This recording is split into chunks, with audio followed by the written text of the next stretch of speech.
બપોરનું ટાણું થઈ ગયું છે અને રસોઈ બનાવવાનો ટાઈમ થયો છે, તો હું જાઉં છું મારી શાક માર્કેટે. તમારે જોવી છે શાક માર્કેટ તો હાલો.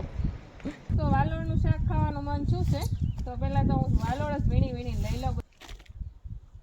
500 ગ્રામ વાલોળ તો લઈ લીધી. હવે લેવાનું છે મસાલો. બપોરના શાક માટે વાલોળ તો લઈ લીધી છે, પણ હાંજના શાકનું લેતું જવાનું છે, એટલે રીંગણા ઓળો માટે લેતા જાય. રીંગણા આપણે બપોરની કાસરી બનાવવા માટે લઈ લઈએ એક મૂળો. શાક તો બનાવશું, પણ ઉપર થોડી કોથમરી, ધાણા તો લીલા આયરે જોઈશ, તે લીલા ધાણા લઈ લઈએ.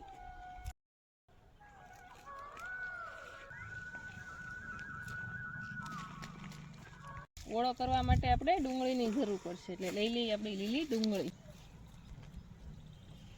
મારે શાક માર્કેટમાં લીધો વાલોળ લઈ આવીશું, રીંગણા આખા આપણે ઓળો થયા લઈ આવ્યા છીએ, અને મૂળો લઈ લીધો છે, લસણ લીલું લઈ લીધું છે, અને લીલી ડુંગળી પણ લઈ લીધી છે, બીટ લઈ લીધા છે, અને ગાજર લઈ લીધા છે. તો મારી શાક માર્કેટ કેવી લાગી કમેન્ટ કરી દેજો.